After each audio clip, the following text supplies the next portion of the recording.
Hello students, welcome back to the topic maths classes. हम लोगों ने क्लास 10 का फर्स्ट चैप्टर स्टार्ट किया था। हम ऑलरेडी 3 वीडियोस में कवर कर चुके हैं। आज हमारी 4th वीडियो है जिसमें हम जो छोटी छोटी चीज़ें रह गई हैं मीन्स 1 मार्कर, बेसिकली 1 मार्कर कैसे आ जाते हैं वो हम लोग कवर करने वाले हैं। मेनली वो चैप्टर कवर हो चुका है, कॉन्सेप्ट ऑलमोस्ट सब कवर हो गए हैं बाकी 3 वीडियोज़ में। आज हमारी 4th वीडियो है ये, जिसमें हम लोग छोटी छोटी चीज़ें स्पेसिफिकली 1 मार्कर को फोकस करेंगे। राइट, तो ये पूरा चैप्टर हमारा कवर हो जाएगा और इसमें रह जाएंगी हमारी वर्ड प्रॉब्लम्स। वर्ड प्रॉब्लम्स में हर एक चैप्टर की पहले सारे कॉन्सेप्ट्स कराने के बाद में कराऊंगा, सो दैट हम एक अलग सीरीज स्टार्ट करेंगे वर्ड प्रॉब्लम्स के लिए। उसमें chapter first, chapter third, chapter fourth, जिस चैप्टर से वर्ड प्रॉब्लम्स आती हैं वो लोग हम अलग से एक डिफरेंट सीरीज में करेंगे। तो this is the last video for this chapter. इसके बाद हम लोग नेक्स्ट चैप्टर स्टार्ट करेंगे पॉलिनोमियल। राइट, चलिए देख लेते हैं इसमें क्या क्या क्वेश्चंस और आते हैं। तो मैंने इसको हेडिंग दे दी है मिसलेनियस क्वेश्चंस के लिए। मिसलेनियस क्वेश्चंस में सबसे पहले एक क्वेश्चन आपका 2 मार्कर में कभी कभी पूछ लेते हैं, check whether 6 raised to the power n can end with digit 0, can end with digit 0, right. इस तरीके से आपको क्वेश्चन आएगा, digit with 0 for any natural number n, for any natural number n, right. ये क्वेश्चन मिलेगा आपको। Check whether, ये number कुछ भी मिल सकता है यहाँ पर, इट्स नॉट नेसेसरी कि 6 raise to the power n ही मिलने वाला है, तो वहां पे कुछ भी मिलेगा। क्वेश्चन इसी तरीके से क्या होगा, explain whether 6 raise to the power n या 12 raise to the power n या 8 raise to the power n can end with digit 0 for any natural number n। करना क्या है, कुछ नहीं करना है, सिर्फ एक छोटी सी लाइन लिखनी होती है, राइट, और फिर क्वेश्चन हो जाता है। देखिए, कभी भी कोई नंबर अगर 0 से एंड हो रहा होगा तो उसके मल्टीपल में 2 and 5 दोनों का आना जरूरी होता है, तभी वो हमारा 0 से एंड होता है। तो हम सबसे पहले लिखेंगे to end with digit 0, to end with digit 0 the number should B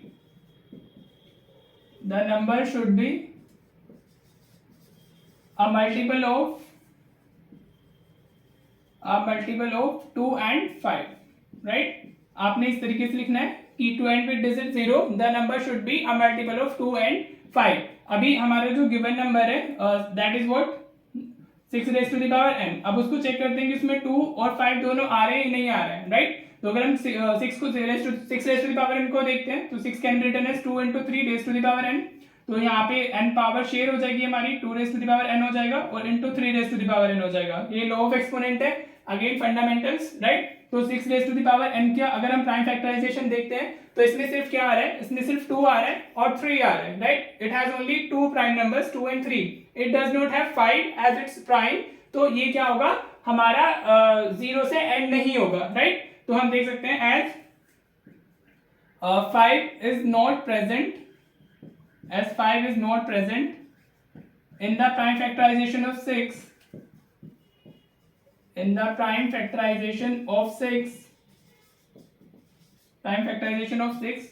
so it will not end with digit 0, इतना ही आपने लिखना होता है और आपको 2 मार्क मिल जाते हैं। इट इज अ 2 मार्क का क्वेश्चन जिसमें सिर्फ आपने इतना लिखना है and you will get full 2 marks, alright. बहुत इजी क्वेश्चन है। चेक वेदर कभी कभी आ जाते हैं, इसलिए डिस्कस करना जरूरी था। तो check whether 6 raise to the power n can end with digit 0, ये नंबर कुछ भी होगा, सबसे पहले आप लिख देंगे to end with digit 0 the number should be a multiple of 2 and 5।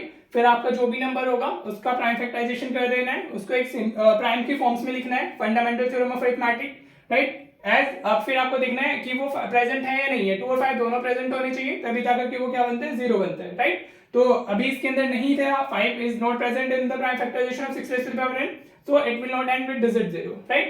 We have another question, can 15 be the HCF of two numbers whose LCM is 280, right। अब इसके लिए कॉन्सेप्ट क्या होता है, इसके लिए कॉन्सेप्ट होता है हमारा, इस चीज को ध्यान रखिएगा, इट एक्ट एज अ हमारा कॉन्सेप्ट कि जो HCF होता है it is always the factor of LCM, right. So you can write HCF is always a factor of LCM, right. मतलब जो HCF होगा वो LCM को पूरा डिवाइड करेगा, ठीक है। अगर ये चीज वेरीफाइड हो रही है, HCF is always a factor of LCM, जो वैल्यूज आपको गिवन है, अगर HCF LCM को पूरा डिवाइड कर रहा है तो वो उसका HCF हो सकता है, अदरवाइज वो उसका HCF नहीं होगा, राइट। तो हम करके देख लेते हैं। हमें क्या दिया हुआ है, HCF 15 है और हमारा एलसीएम कितना है, एलसीएम इज 280। आपको सिंपली इसको डिवाइड करके चेक करना है कि इज 280 इज डिविजिबल बाय 15 और नॉट। अगर हम इसको डिवाइड करते हैं तो ये 15 माइनस 15 जाएगा 85। डिवाइड तो आप खुद से भी कर सकते हो, इतनी कोई बड़ी बात नहीं है, राइट। वी हैव 13 नाउ 15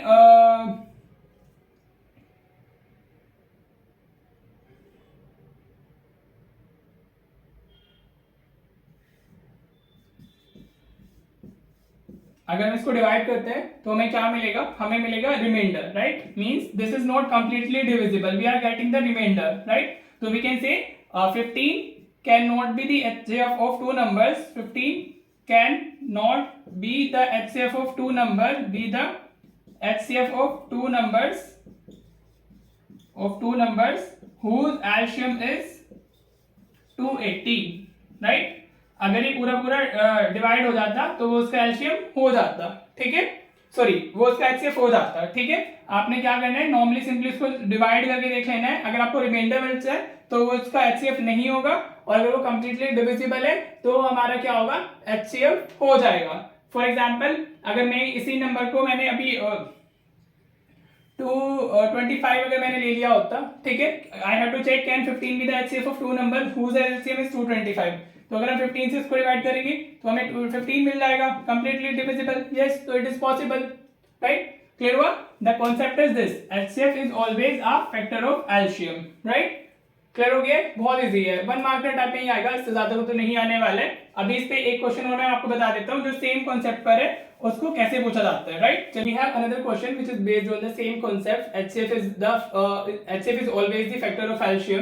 तो क्वेश्चन क्या है, you have to check which of the following cannot not be the HCF of two numbers whose LCM is 450, right. आपको बताना है कि ये जो नंबर्स दिए गए हैं, 1 मार्कर में एमसीक्यूज में ऐसे क्वेश्चन आ सकते हैं कि कौन सा नंबर ऐसा है जो इन चारों में से HCF नहीं हो सकता है जिन नंबर्स का एलसीएम 450 हो। तो आपको अगर हम देखें 450 इज डिविजिबल बाय 15, ठीक है, आपको 30 मिल जाएगा। If you are dividing 450 by 18 आपको कितना मिलेगा, आपको 25 मिल जाएगा, राइट। तो कंप्लीटली डिविजिबल। अगर हम 450 को 30 से डिवाइड करते हैं तो अगेन कंप्लीटली डिविजिबल, राइट। तो ऑल दीज थ्री, ये इन तीनों नंबर से 450 डिवाइड हो रहा है, तो मतलब ये तीनों हमारे HCF हो सकते हैं, बट हमें बताना क्या है, which can not be, right. तो हमें मींस हमें वो नंबर बताना है जो HCF नहीं हो सकता है। तो लास्ट ऑप्शन 12 रह गया, so this will be the answer. आप चेक करके भी देख सकते हो 450 से 12 डिविजिबल है या नहीं है, you can do it, right. 12 3 is 36, then you have 90 and then 90 12 के लेवल में आते ही नहीं है, राइट। तो आपको रिमाइंडर मिल जाएगा, ठीक है।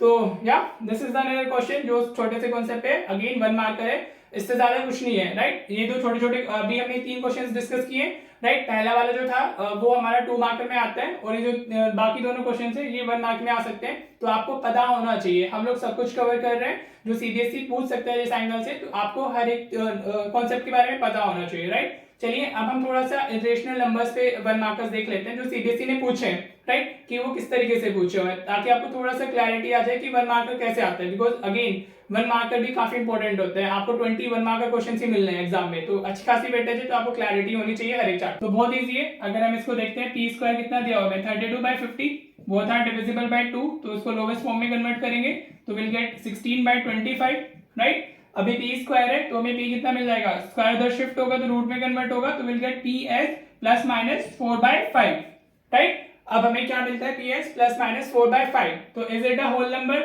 No, whole number start from 1 और उनके पास में denominator, sorry whole number start from 0 और उनके पास में हमारा क्या होता है, डिनोमिनेटर नहीं होता है। अगेन इंटीजर नहीं है, दोनों नंबर हो सकते हैं इंटीजर हमारे, प्लस माइनस हो सकते हैं, लेकिन integers also don't have denominators, they are just number, +1 -1 +2 -2 like that, right. 0 all are integers. Irrational number तो कहीं से कहीं तक नहीं है, इसमें रूट है ही नहीं, it is not a rooted value, perfect number मिल रहा है, तो what is this, this is a rational number. देखिए कितना इजी था, 1 मार्क के लिए था क्वेश्चन, बहुत इजी है। आपको जस्ट सिंप्लीफाइड फॉर्म चेक करना है और बताना है कि कौन सा ऑप्शन आपका हो सकता है, राइट। होपफुली क्लियर हो गया होगा। अभी इस बार के पेपर में जो है एक क्वेश्चन हम देख लेते हैं, इरेशनल नंबर से या रेशनल नंबर से काफी 1 मार्कर आ जाते हैं रियल नंबर्स में, राइट। एक आपको 3 मार्क में क्वेश्चन मिलेगा और आपको 2 मार्कर की 2 क्वेश्चंस 1 मार्क का मिल जाएंगे, राइट। इस तरीके से डिवीजन होता है फर्स्ट चैप्टर का। कभी कभी 2 मार्क में आ जाता है, 3 आपको एमसीक्यूज मिल सकते हैं या केस स्टडी बन सकती है, वो सब चीजें बात की बातें। अभी हम एक क्वेश्चन और देख लेते हैं और फिर will and this video. Okay okay, एक और क्वेश्चन मैंने लिखा है अभी, ये भी आपका सीबीएसई 24 के स्टैंडर्ड के पेपर में आया, 4 मार्क, राइट। तो इसमें क्या था हमारा, a pair of irrational number. हमें क्या बताना है, a pair of irrational number, मतलब जो दोनों पेयर्स हमारे होने चाहिए वो इरेशनल होने चाहिए, लेकिन उनका जो प्रोडक्ट है, whose product is a rational number, लेकिन उन दोनों का प्रोडक्ट क्या होना चाहिए, उन दोनों का प्रोडक्ट रेशनल नंबर होना चाहिए।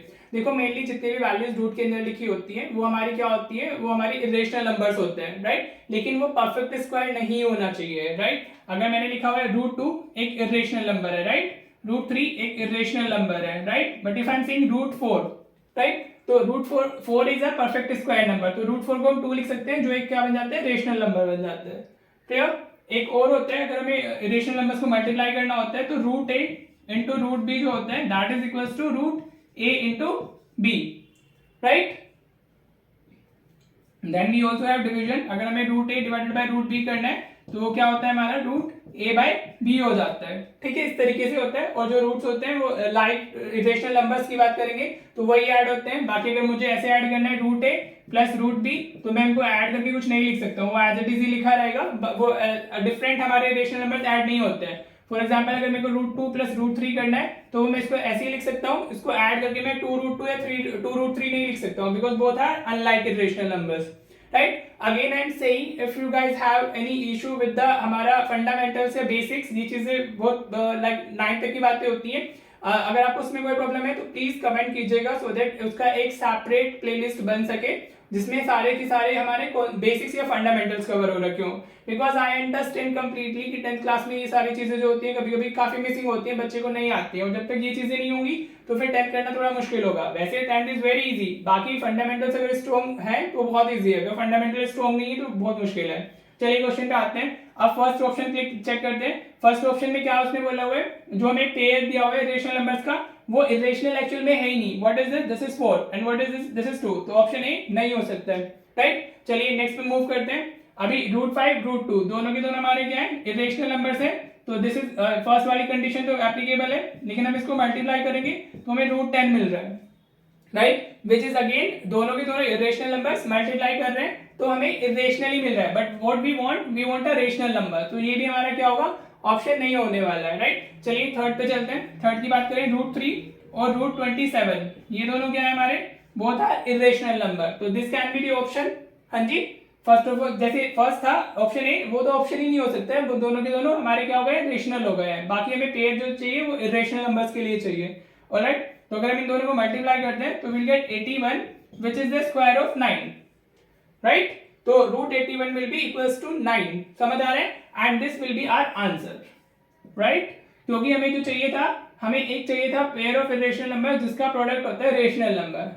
वो देखो डायरेक्टली देख के भी समझ में आ रहा है, मैं सारे ऑप्शन डिस्कस कर रहा हूँ इसलिए मेरे को थोड़ा टाइम लग जा रहा है, बाकी आपको देख के ही समझ में आ रहा है कि ये तो हो ही नहीं सकता है, ये √5 इंटू √2 √10 हो जाएगा, इतना दिमाग लगाने की जरूरत नहीं है। √3 √27 √81 तो वो 9 बन जा रहा है, तो वही आंसर होने वाला है। अगर हम इसकी बात करते हैं तो ये क्या है हमारा, this is a rational number, और ये क्या है, एक इरेशनल नंबर है, जबकि हमें क्या चाहिए, पेयर ऑफ इरेशनल नंबर चाहिए, तो ये वाला ऑप्शन भी नहीं हो सकता है, राइट। इस तरह के क्वेश्चंस होते हैं जो काफी हमारे लाइक 1 मार्क में आ जाते हैं। अगेन अगर आपने स्कोर अच्छा करना है, अगर स्कोर अच्छा करना चाहते हो सीबीएसई में, तो आपको हर एक एंगल से चीजों का पता होना बहुत जरूरी है, राइट। तो इसी के साथ हमारा फर्स्ट चैप्टर खत्म हो गया, रियल नंबर्स। नेक्स्ट वीडियो से हम लोग सेकंड चैप्टर स्टार्ट करेंगे, पॉलिनोमियल। ओके, तो आप ये चारों वीडियोस देखिए और क्वेश्चंस अटेम्प्ट करने की कोशिश कीजिए। जो प्रैक्टिस क्वेश्चंस मैं देता हूँ वो तो करने ही है, पैरेलली आपको जो भी आप बुक फॉलो कर रहे हो अगेन वो करनी है।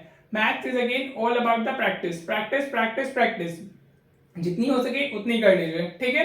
और वीडियोस को एंजॉय करते रहिए। अगर आप सिर्फ सीरियस होकर वीडियोस को फॉलो करोगे तो ऑटोमेटिकली आपको काफी सारी चीजें आ जाएंगी, आपको कुछ अलग से करने की जरूरत ही नहीं होगी, समझ आ रहा है। जितना मैं बताता हूँ सिर्फ उतना करता चाहिए, आई गारंटी यू कि आप बहुत अच्छा कर जाएंगे मैथ्स में, राइट। तो 10th क्लास में मार्क्स लाना कोई इतनी बड़ी बात नहीं होती है। होपफुली आपको वीडियो समझ आ रहे होंगे। If you are liking the videos तो आप चैनल को शेयर एंड सब्सक्राइब कर सकते हैं, it's up to you basically, right. चलिए मिलते हैं हम लोग नेक्स्ट क्लास में with the new chapter polynomials, alright. Thank you for watching the video.